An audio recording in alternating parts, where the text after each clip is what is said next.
Fog Entertainment back again with another movie review, and this time it is for The Green Book. Came out in 2018, and it follows the story of Dr.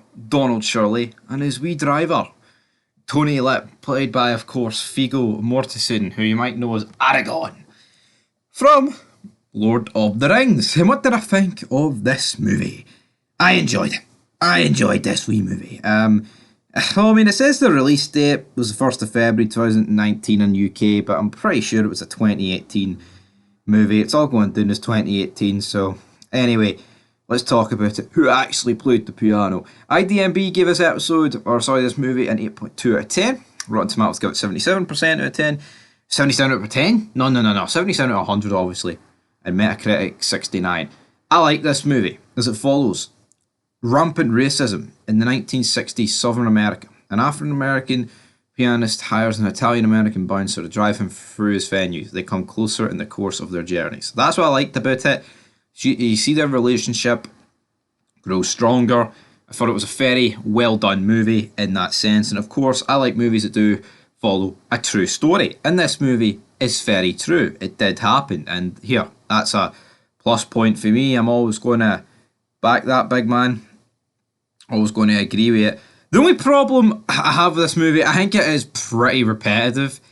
But again, if it's down to being a real story and you're basing off a real story, I guess that's what you've got to do. But it simply is, we're driving in Southern America, pretty much as the description says. And once you're in there, it's pretty much just going from town to town.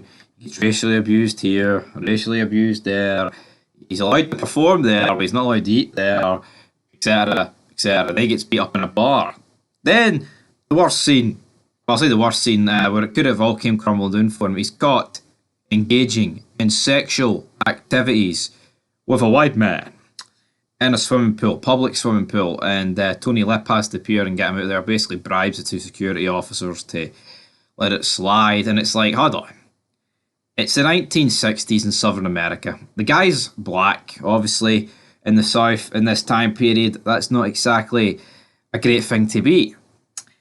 Throw in homosexual, and it's definitely not a thing to be in the South of America. Tony Lip, though, he accepts this. He's like, I never seen nothing.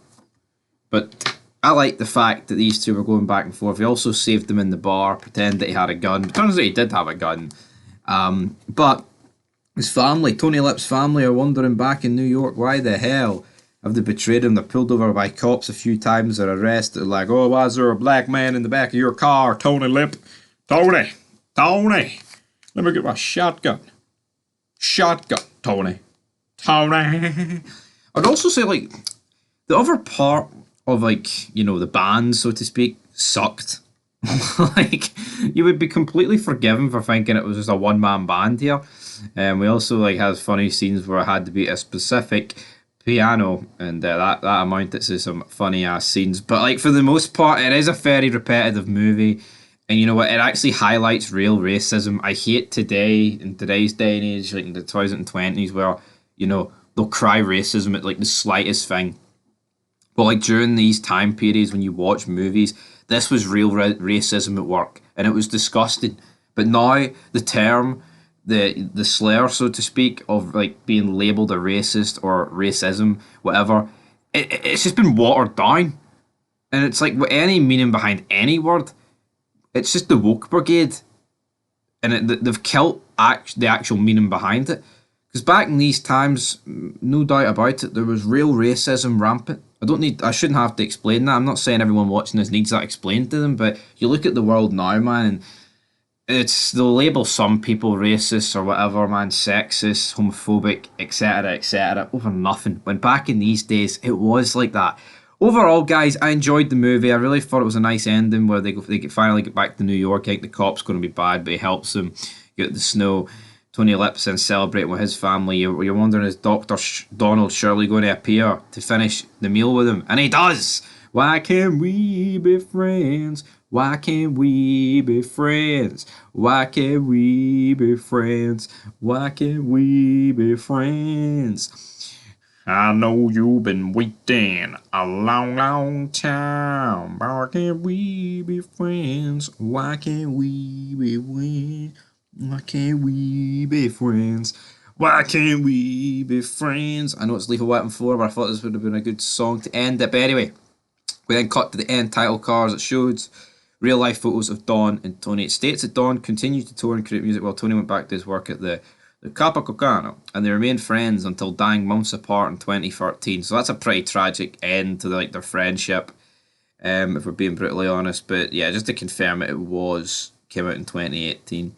We had a budget of 23 million. It did 321 million at the box office, and I tell you what, that's quite a lot of money it made. I mean, I'd never heard it before I watched it the other day. I mean, I'm going to give it a solid 7 out of 10.